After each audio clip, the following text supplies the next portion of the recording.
let's talk a little bit about the impact of AJ Green and what you've been seeing for our guy Derry Bird.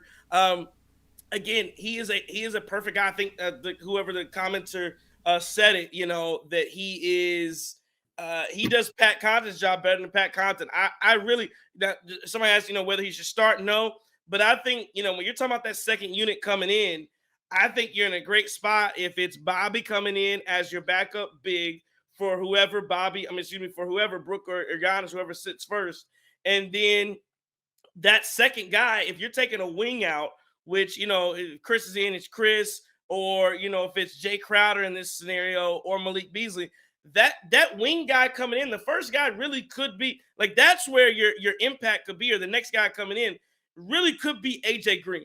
He could be that next guy, no matter who's coming out from that spot. Him coming in, I think sometimes it just depends. Is it Pat Connaughton? Is it Jay Crowder when Chris Middleton's not playing? Who's it going to be?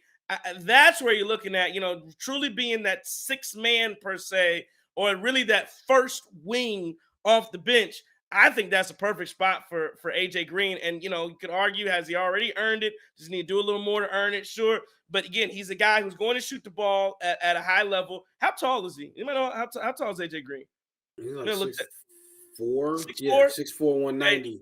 6'4", 190. Again, I just think he sticks his head in there, sticks his nose in there, and stick his head in there. He's gonna stick. Well, he stick his nose in there too. He's going. My bad. Man. But Oh, let me stop. My bad. Oh, What I'm saying man. is he's going to slide his feet and he's going to get in good defensive position. And again, that's something that maybe I think he does, because I think Pat Connaughton. I think Pat Connaughton's a little bit out of control sometimes defensively. I think he tries hard, but he's a little out of control. I think sometimes Malik Beasley tries hard, but somehow guys just able to shoot over him. Sometimes it happens to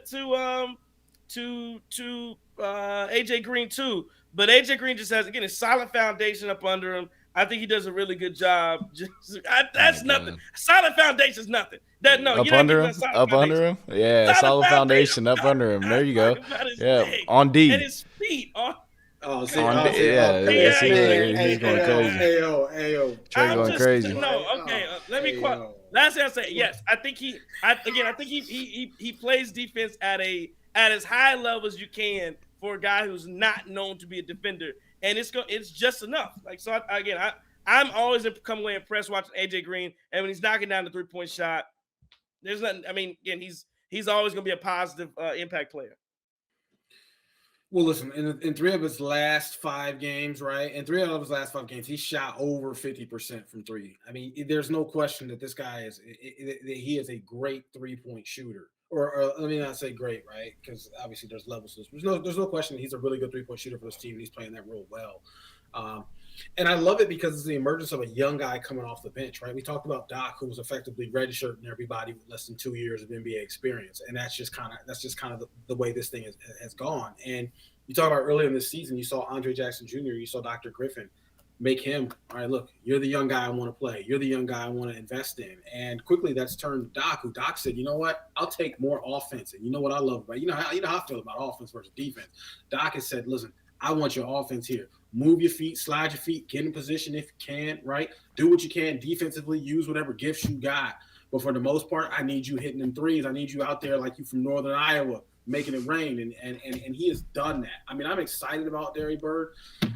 I don't want to completely close the door on Pat Connaughton, but, the eyes never lie, man. And it just seems like Pat Connaughton is a shell of himself. Now, big shot Pat may return at some point. There's no question about that, right? But I think there's a whole lot of hope and wishing when I say that statement versus anything anything clear and convincing on the basketball court. I know I give John Horst a lot of flack for acquiring talent and stuff like this, but this is just a crazy guy to just keep around for a couple years and be able to, have him going on 2 ways, and he went undrafted and go sign him for a little bit. And like, this is a great piece to have, and hopefully we can have him for the future as well. I mean, he's so good at just getting to his spots, knocking down wide open threes, and that's what you want. You want to have that trust as a fan that you're always 3 points away or you're always 3 points ahead with a player like this on the floor.